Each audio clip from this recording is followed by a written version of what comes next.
Big shout out to today's video sponsor, Linsoul. Check out their fantastic deals in the links in the video description. Hybrid IEMs have been a thing for a while, but what happens when you combine dynamics, balanced armatures, and a piezoelectric? Well, you get this, the Raptgo Bridge. This is one of the most positively surprising IEMs I've ever tried.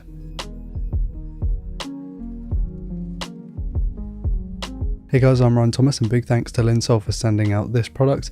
Links to their stuff will be in the video description as always. They haven't paid me to say nice things about this particular product, so this is an unbiased review. Interestingly, this comprises of 2 dynamics, 2 balanced armatures, and a piezoelectric. Not unheard of, but when you consider the price, which is $160, kinda sounds like a lot. Then you throw in the crazy box which you get with all of the individual pieces laid out on it. You get the relatively okay cable, and you get a nice designed IEM. Kinda seems like a lot for the money. I have to say that this case is not the sort of thing I would carry around with me all the time, and you probably want to buy a little case to carry around with you for the IEMs themselves, but I think that for some kind of IEM storage, this looks really cool. You get all your tips laid out, you can have your cables separate, looks great. Though I will add, and I'm not really sure why this is the case, but ever since opening that thing, it smells like burnt electronics. Now, I rigorously looked through it, I couldn't find any kind of damage, and it doesn't smell anymore when plugged in, just weird smell. Touching on the cable quickly, it's a sticky rubber finish which feels kind of odd and grippy. I don't think I like it, but also it gets the job done, and it is a 2-pin so you can swap it out if you want to. Has this weird angled 3.5mm connector on the end, which honestly don't really like. It's kind of hard to remove, but it does the job. I felt much worse IEM cables. Onto the bridge itself, it's a metal shell with a coloured X-shaped face which comes in 4 colours.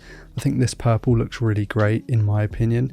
The nozzle is of a medium kind of length and is pretty easily to fit in my ears. The metal shell is refreshingly cool when you put them in. I've worn these for 4 to 5 hours with absolutely no fatigue or issue, which is quite rare for me because I feel like a lot of IEMs take a little bit of breaking in, or at least your ears have to break into them. There's a grill on it for the piezoelectric driver, which I believe handles some of the more harsh frequencies, and there are switches on the back to allow you to tune the IEM should you want to. Now, those sensitive to sibilance will want to adjust these. There's never really a mode that completely cuts off the sort of sharp end of the IEM, but I found that you can actually reduce it should you want to. However, one of the reasons this IEM is so good is actually it's quite a clear IEM with quite a lot of resolution, and I believe that is helped a lot by the upper sort of treble, which gives everything a sort of crispness to them. Despite being relatively complex for 5 drivers aside, these are pretty easy to drive, and I found that really didn't have to have the volume very high on anything to get good volume out of them. I listen to these as standard with a combination of desktop amplifiers and with my standard adapters that you get for smartphones. Absolutely no worries with these, given they are 3.5mm, they're probably going to fit pretty much anything, so no worries about that. And whilst you could tell a very slight difference between the different adapters and amps, it wasn't enough that I think many people will notice. I use these for a myriad of tasks: general music listening whilst I work, more intense testing, gaming, video editing. These aren't particularly flat or accurate, they are quite fun sounding. These aren't the sort of things you would use for reference audio, I would say. But I think for $160, they sound good enough. I'll show you now the switches and tips and filters, the combination that I used for the majority of this review. I did try a few different combinations, but this is the one I stuck with.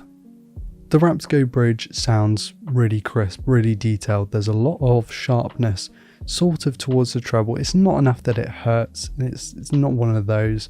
It's very controlled, but it sounds enough that, you know, it's a lean in IEM, as I say, and as Darko Audio says, compared to a lean back IEM. Oracle Mark II, quite crunchy.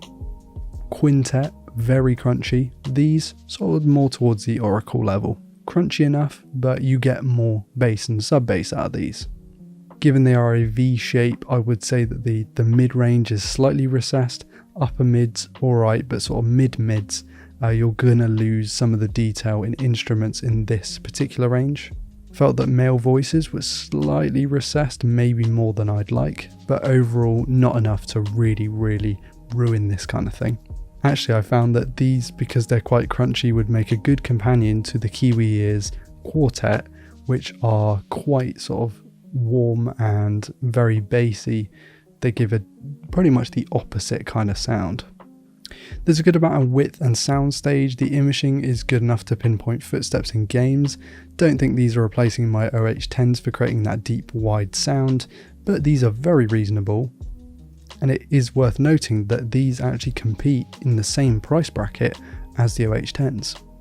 The main differences between the two: the Echos are pretty much an IEM only. These, the Raptgo Bridge, have a better case and a better cable. The Echos have much more sub bass and much more soundstage, but the Raptgo Bridge have more resolution, I believe, and more crispness in the upper mids. They look, sound and feel very good, and for $160 they're, I wouldn't say hard to beat, but they're definitely up there. They're a good set. If you like the look of them, I recommend them. One thing I probably should have mentioned back in the cable, but I forgot about it, is there's no hook to hold it on your ear, which means that a lot of the time they just fall out. And for me, I actually had to swap out the cable for another 3.5mm 2-pin because it just wouldn't stay on my ear properly. So worth looking out for sure. The cable itself not too bad, but yeah, the lack of the stiff plastic hooks kind of annoyed me.